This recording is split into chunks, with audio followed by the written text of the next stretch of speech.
It's not if you're going to find the right team. It's not if you're going to, do things well in your business. The test is how often, how many times are you willing to test different things out, to experiment with different things, to learn, to fail, and to keep getting up over and over again. You're listening to The Growth Booth, the show focused on achieving lifestyle freedom through online businesses. Whether you're looking for step-by-step strategies to start building an online business, simple game plans to grow your business, or proven lifestyle freedom frameworks, you are in the right place. Stay tuned and be sure to join the thousands of listeners already in growth mode. Aidan Booth here. Welcome to episode number 31 of The Growth Booth, where today I'm talking about 8 mindset traits that magically combine to turbocharge personal growth. And when I started The Growth Booth, one of the things that I hoped that I would be able to do would be to dive into a lot of this kind of thing, because I feel like this is one of the big things that really separates the people that succeed in life and in online business, and really in whatever they put their minds to. And those that don't, being able to understand the types of characteristics, types of traits that have been proven to work in other people, and then being able to apply them in yourself. A lot of it comes down to being able to go beyond where you are currently. So everyone at a certain point in time is in a certain mindset, in a certain place in their business. And if you want to grow, then inevitably you're going to have to go beyond where you are. And one of the most inspiring things about people with the right mindset is that they know that they've got it in themselves to go beyond where they are today. And this takes a certain amount of courage. It takes a certain amount of willingness to withstand judgment and go and do new things that they haven't done before. And that is what can bring out the best version of yourself when you do that. And there are 8 traits that I've seen that, when combined together, can really help you move along this path. And I'm going to work through them now, and then I'll finish this episode up with a story, a folktale, which I think captures a lot of this idea, especially around leadership, and ties some of this together.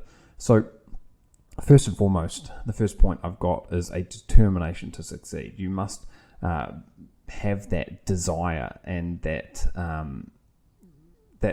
willingness to really outwork anyone else. That's grit, I guess you could say.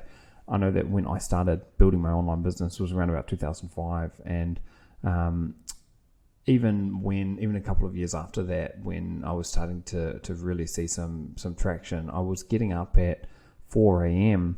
in the morning and getting a couple of hours work in before going to my day job. And I look back now and I think, oh wow, I was getting up at 3:30 or 4 a.m. every single morning, but I did it because I had this burning desire, this determination to succeed. And nowadays I don't have to get up at 3:30 in the morning. I don't have to get up. I can work whenever I want to work. I don't have a day job that I have to go to as well. But back then I did have a day job, and it was one of the only ways that I could squeeze a few hours of work in each day was by getting up really, really early. And it was completely exhausting. I can remember getting to the afternoon in my day job and sometimes literally falling asleep at my desk. But it was I didn't care, because I had that determination to succeed. I had that grit, and nothing was going to stop me. And I think this is a trait that you'll see, if you look closely, over and over again in entrepreneurs. The next one that I've got there is a willingness to delight customers. I think it's really, really important. There's an old quote from Maya Angelou that says, "I've learned that people will forget what you said, people will forget what you did, but people will never forget how you made them feel." And I think there's a lot of truth to that. This is something that I come back to a lot when I think about customer service and the customer service that I want to provide in our different businesses. I think that, there's a lot to be said for building that relationship with customers, because when I look at our customer base, I can see that some of our customers are people that are buying from us over and over again. For example, we sell different physical products, as I've spoken about on the show in the past, and one of the brands has got consumable products. So by this I mean it's a product that people will buy over and over and over again. And therefore, in a business like that, I mean, it's incredibly important that customers are absolutely delighted with the product. But also in the educational space, where we've got people who are Blueprint Academy members. I've spoken about Blueprint Academy on the show sometimes, and we've got some people who have been with us in the Blueprint Academy, getting value from that for 8 or 9 years now. And these are people that are paying, $1,000 a month is the price for Blueprint Academy at the moment. And these people need to be delighted on a regular basis to make sure and just to see over and over again that the investment is worth it. That's really what it really comes down to. I think people never really have a problem paying money for something. What they have a problem with is paying money and not feeling like they get the value from it. So it's not, oftentimes people think, well, no one's going to buy this, the price tag is too high. But that's not normally the case. It's the expectation of what they're going to get in return for the money that they pay. And a good example I can give you of this is, let's say, for example, there was a high-end, a beautiful home for sale in a really desirable area, and you could snap it up for $10,000, and you knew that the real market value was in the millions of dollars. $10,000 wouldn't seem like a high price tag. $10,000 would seem like an absolute bargain. But if you were offered to buy, a cell phone, like an iPhone for $10,000, you would say that's incredibly expensive because the iPhone doesn't cost $10,000. So it's all relative to what you're getting. And I think delighting your customers definitely comes back to providing more value or enough value to satisfy what they are paying, and going beyond the norm. So taking a customer and turning them into an absolute raving fan. So that's the second point there. The third point is a willingness to put time and focus into what you're doing. And you'll see that some of the most successful entrepreneurs in the world, they don't have 10 different projects going at once. They normally have one project, and they have got this laser focus on that, and they're thinking about it and working on it every second of the day, that they're consciously aware.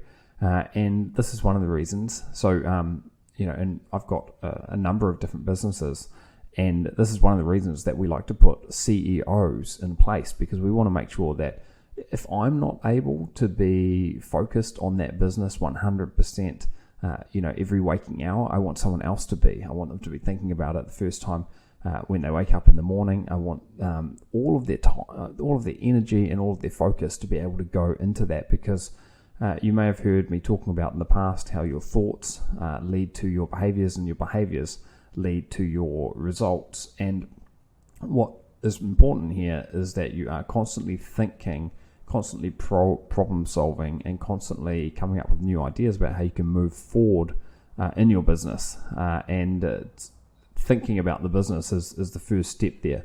So a willingness to really put all time, energy, and focus into what you're doing will help you get ahead in your business.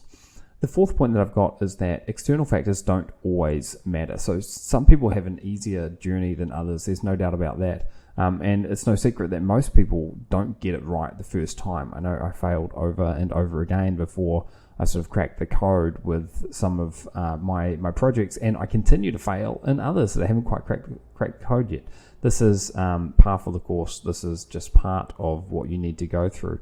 However, external factors such as things that you can't control. So stock market, for example, I can't control if that's going up or down, but I can still control what I do about it. I'm not going to spend time worrying about stock market going down, but I can spend time thinking about how I want to invest my money and how I want to use it in the stock market. So there are always factors that you can control and factors that you can't control. And the ones that you can't control, they don't really matter because you can't control them anyway. It's not that they're not going to matter at all. They might still matter, but they're not worth stressing out about. It's better to spend your time and energy focusing on things that you can control.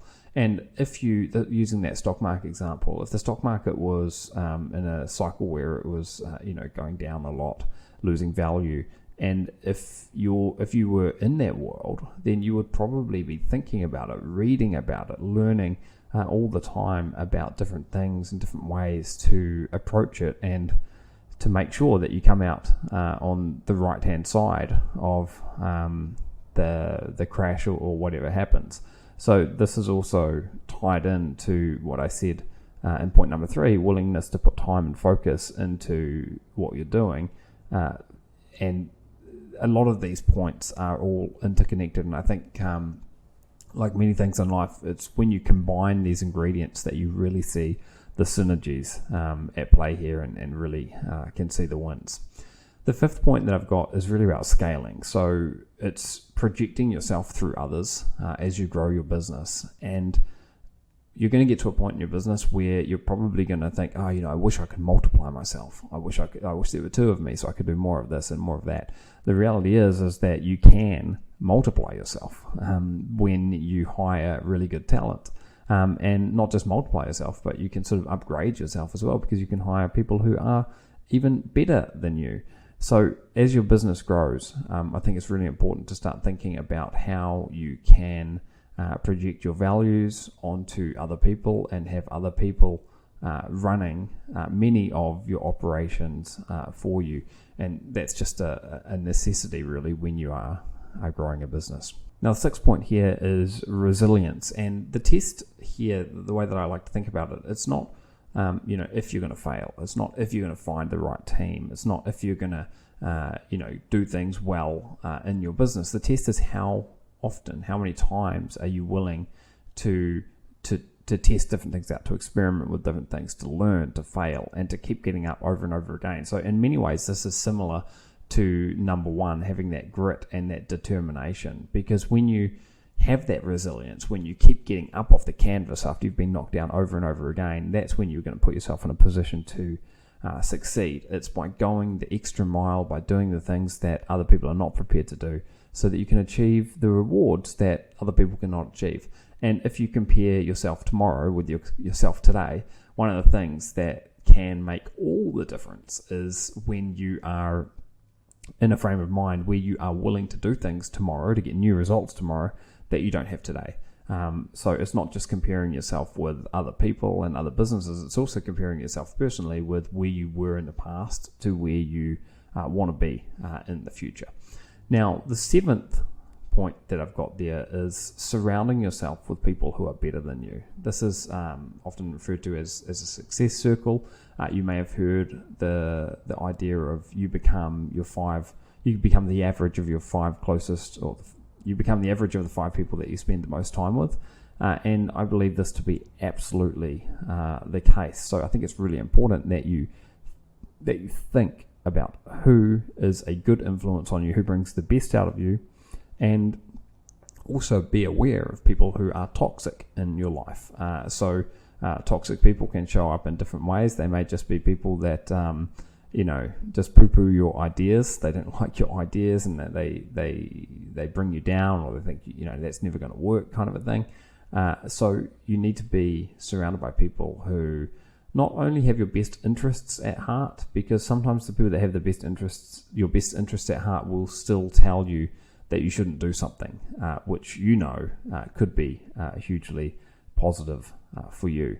So I think make sure that you are surrounding yourself with people who are going to help you move in the direction that you want to move. And a good way to do this is through masterminds. So this is one of the reasons why our Blueprint Academy mastermind has been so effective for many people, is because they are by default surrounded by like-minded entrepreneurs, and not just like-minded entrepreneurs, but an entire team of people who work with Steve Clayton, my business partner, and I.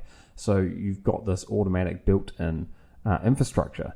And there are lots of different masterminds out there. Blueprint Academy is just the one that I run. I'm not saying that you should necessarily do that, but I do think you should absolutely get involved with the Blueprint Academy. But the point of that I'm trying to make there is, you can, if you can't naturally find people that bring out the best in you, you can always pay to find people that bring out the best in you, and coaching is a really good way to do that. Now, the eighth point that I've got there is that people who I see having the most success are people that reinvest in their business and then go on to diversify assets. So this is one of the ways that I think you can really protect yourself from downturns. And I did mention earlier that one of these success traits is having a real single focus. However, I do believe that once you get some momentum in your business, it is good to diversify. And sometimes you can maintain a single focus while still diversifying. And the way that you can do that, for example, is adding another brand. You're still, if you've got an e-commerce business, or another store if you've got a dropshipping business or something, or potentially another traffic source. These are different diversification methods. It's not always a case of, okay, I'm going to diversify by going into a completely different business model.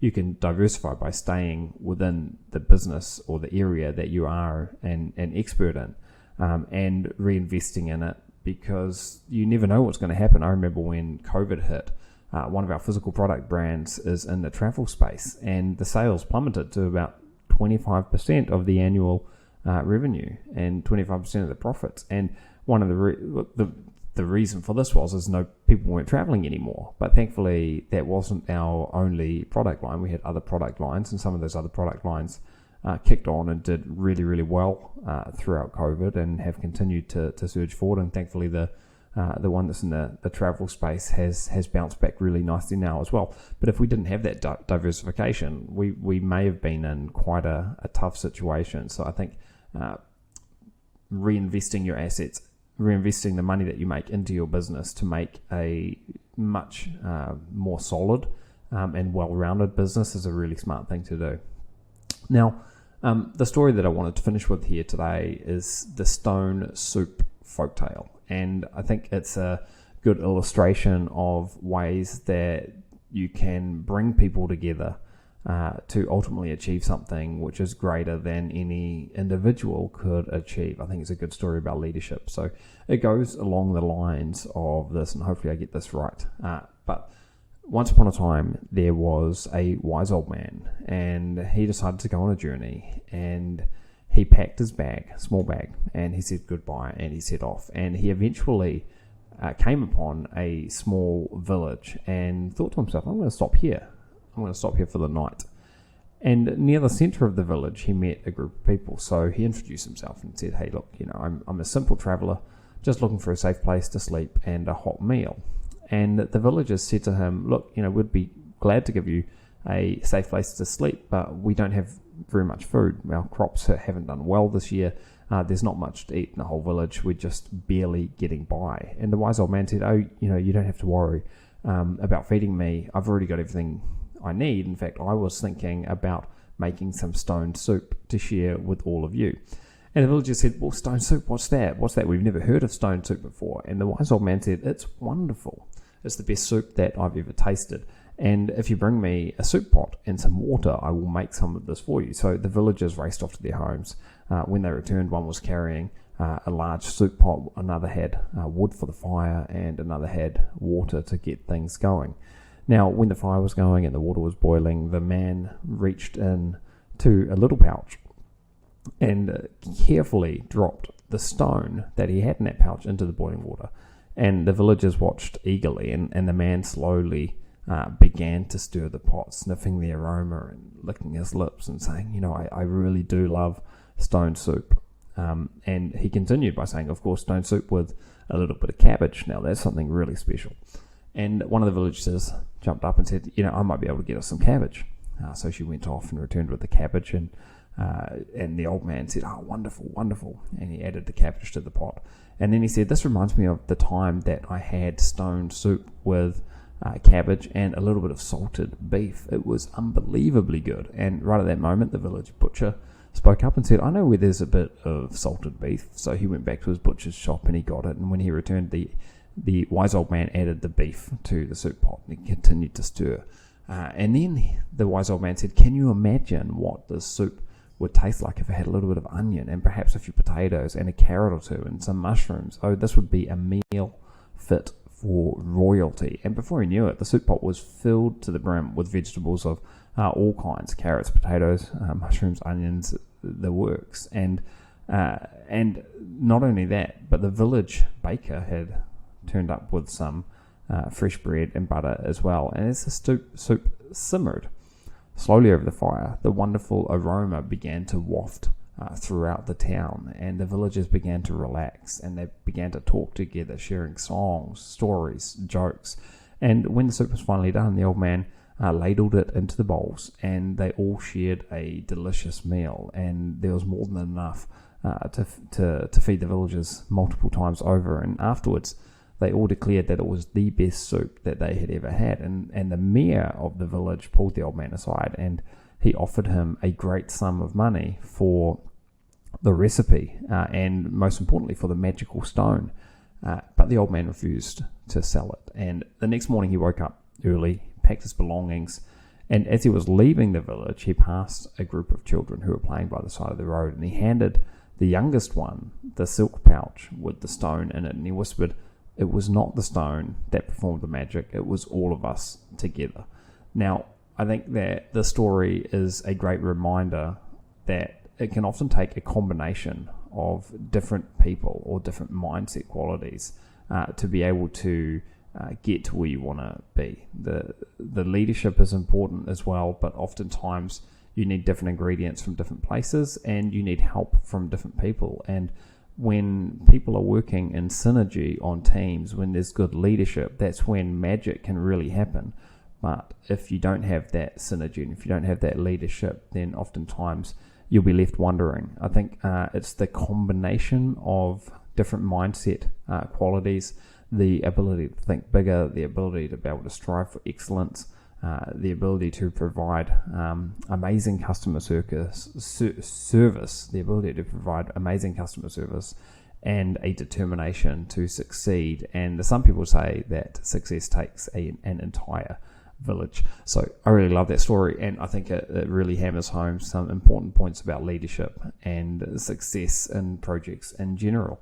And this is a topic that I want to talk more about in future episodes. Not making soup, but making more successful businesses, and many of the mindset traits and characteristics of the most successful people in the world, and how we can employ them and use them in our own projects, whatever they may be. So look, I hope you found this episode enjoyable. Head over to thegrowthbooth.com, navigate to episode number 31, and you'll be able to find show notes and lots of other goodies. We'll even include the stone soup folktale in there for your enjoyment as well. So that's a wrap on this episode. I look forward to seeing you again next week on episode number 32 of The Growth Booth. Bye for now.